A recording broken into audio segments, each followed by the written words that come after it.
Right, hello and welcome to the Bridge Church broadcast for this week. We're at the Bridge today because unfortunately when I was preaching on Sunday I messed up the recording.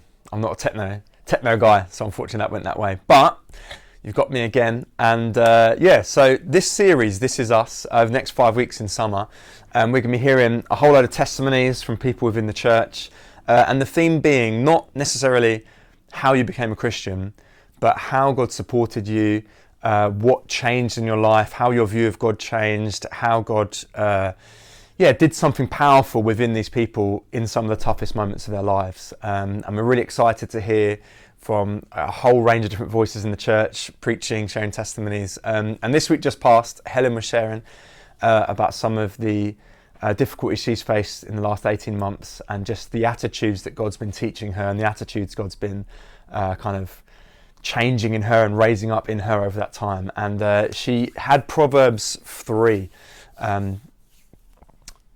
do not lean on your own understanding, but trust in the Lord with all your heart.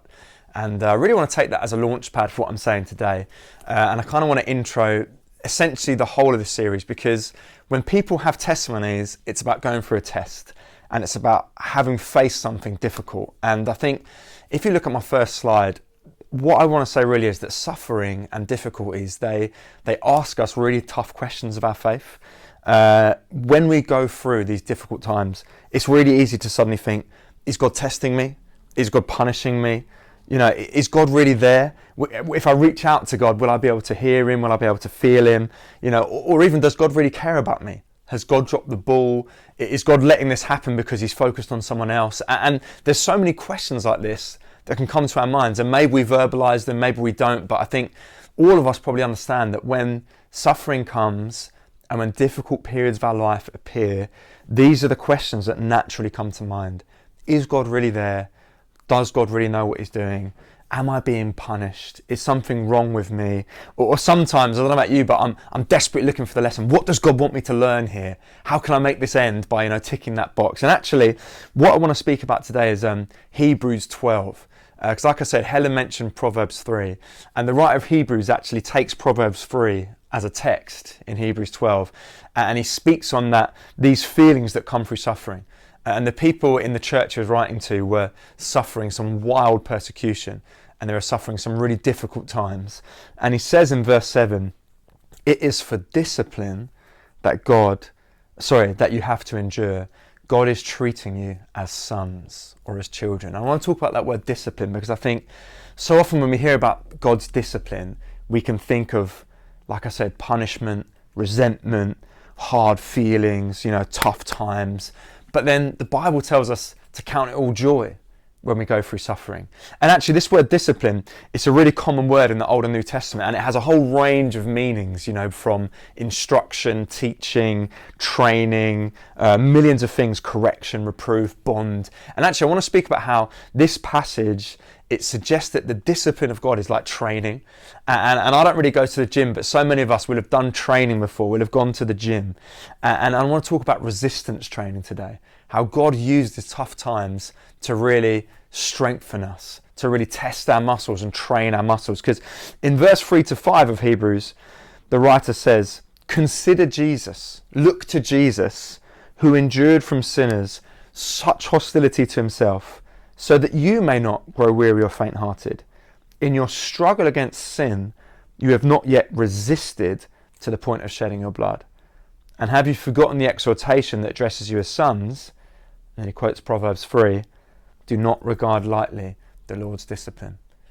And so it's so easy for us, as I said, to go through suffering and go through tough times and think, oh gosh, where is God? Am I being punished? But actually, the writer of Hebrews says the suffering that they were going through and the difficulties that they were going through are the same that Jesus was going through. And actually, God is treating us in the same way that he treated Jesus. In the same way that he treated his heavenly Son, he's treating every one of us. As we go through suffering, as we go through pain, as we go through hardship, it's not to say, oh God, why me? It's to say, wow, God is treating me like a son. God is respecting me as a son. God is training me as a son. And as the writer says, it is for discipline, it is for training that we need to endure. And the analogy I shared on Sunday was of those stepping stones you get at the playground. And so often my sons want to go on the stepping stones, especially my younger son Asher, and I can see the width of his legs, that he's stretching across, and he'll have one foot on one stepping stone and another foot on the other stepping stone, and he'll have basically bridged it, and he'll say, "Daddy, hold my hand." I want to train him. I want to discipline him. I want to grow him. And so I say to him, "No, actually, you've already made it across. Just shift your weight. Just trust your weight, and you'll get across." And he'll make that face, and I'm like, "Daddy, no, give me your hand." And I'll look over at Sonia, and she'll give me a look, and I think, "Okay, I've got to hold his hand." And I'll hold his hand, and he'll get across. But there's something in me as a father that's like, "Yeah, I'll support you, but you could have crossed that. You could have grown in your mastery of that skill. You could have grown in your faith in yourself. You could have actually grown there. And I was there, I'll be championing you, but actually I didn't want to hold your hand there because you were across it." And there's something about the training of a child where, as a parent, occasionally you let them go through something, and you're there to comfort them, you're there to help them, but you want to stretch them. You want to test them. You want to show them that they can manage that. You want to teach them something about themselves and about the world through that. And it's a great day when Asher goes across himself and he looks back and he's like, "Daddy, I did it all by myself." And I'm like, "Yeah." And I'm his biggest champion. And this, when the writer says in verse 7, it is for discipline that you have to endure.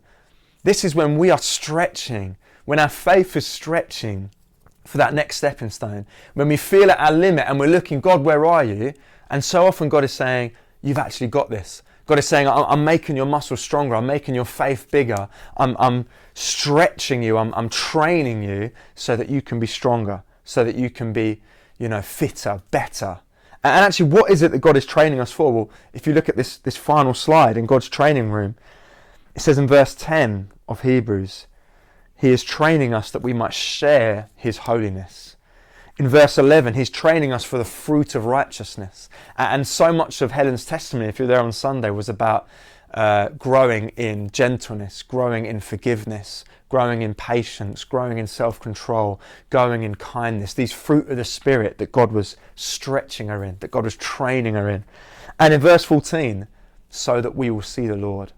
And I think when God is allowing us to go through suffering, we've got to think, I'm hitting the gym. And I don't have my weights with me today, but you've got to imagine, you're pumping a weight. And at first it's not too bad, but as you pump it more and more reps, your muscles begin to tire, your muscles begin to flex. And actually, just as a physical muscle gets tired, but we know it's strengthening, so often, maybe with a colleague or a family member or a person at home, God is testing our patience. And we think, "God, why does this person keep doing this? God, how are you letting this happen?" And God isn't abandoning us. God is saying, you're actually pumping patience. You're getting stronger in that area. Or maybe someone keeps offending us, or our spouse or someone at home just keeps doing the same thing. And we think, how can I forgive them again? How can I forgive that person when it feels like they're just hurting me on purpose? And you're saying, "God, can you stop this?" And God's like, "I could stop it, but I want you to keep repping forgiveness. I want your forgiveness muscles to grow so that you can share in my holiness, so that you can see the Lord." And there's 1,000 examples when we're being tested in the area of generosity, when we're going through a time when we have to have self-control because there's so much temptation around us, or when we're going through a period of our life when it feels so difficult to be gentle, we just want to snap at people. Every fruit of the Spirit, we can say, "God, where are you?" But so often God is saying, "You're hitting the gym, you're strengthening, you're growing, just 5 more reps and you'll be stronger." And you know what? Everyone who's ever done exercise before, and everyone who's ever done for a run or gone to the gym, at the end of it you think, "I'm so glad I did that. I feel so much better now. I feel stronger now. Next time it's going to be easier. Now I know what I'm capable of." And again, the writer of Hebrews says, God is training you. God is disciplining you. And for all of us, what I want us to know is that God is training us for a purpose. He's not just a masochist. He's not just trying to, it's not like those PTs who scream in your face, getting you stronger. No. God is a Father who wants to train us so that we can share in His holiness, so that we can see Him. And this is where I want to end on verse 14. The writer says, "Strive for peace with everyone and for the holiness without which no one will see the Lord." And something that Helen mentioned on Sunday, and something that I think everyone who's been through a testimony and everyone who's going to share in the coming Sundays is going to share with us, is that through that test, through that trial, through that difficulty, through that suffering, They saw something of Jesus they'd never seen before. Maybe they saw something of his provision. Maybe they saw something of his joy, of his gentleness, of his comfort, whatever it was, whatever they needed. They came out of that test and they say, it was hard. It was like going to the gym. It was more difficult than I thought it was going to be. I don't know how I survived it. I look back and I think, I hope that never happens again. But I saw something of God in it, and that was precious. I saw something of God's truth, God's beauty, God's mercy, and that is something I hold on to forever. And so my sort of charge, my encouragement to everyone who's watching this and everyone at the bridge is that when we go through a trial, we would know that God isn't punishing us, God doesn't abandon us, but that God is growing us, that God is pushing us, and he's saying those muscles, that fruit, that spiritual goodness, that can be stronger, that can be fitter, that can be bigger. And B, that when we come to the end of it, we'll have seen God more truly, more fully. And I want to end with a quotation from Job. And Job goes through the most unimaginable suffering, but at the end of it he says, I had heard of your acts, O Lord, but now I've seen them with my own eyes. And I think, isn't that what we all strive for as Christians? That maybe we've heard of something God has done in someone else's life, or maybe we've heard of something in the Bible that God has done, but to see it with our own eyes and to experience it for ourselves. And that's my prayer for us as we just close today, that every one of us would experience that power and that testimony to say that we've seen God and we've seen his acts. And as I pray, I'd love for you to join us at the bridge over the next few Sundays to hear testimonies from everyone there, and I'd just love you to have a great week. So Father, thank you for your words through Headed on Sunday.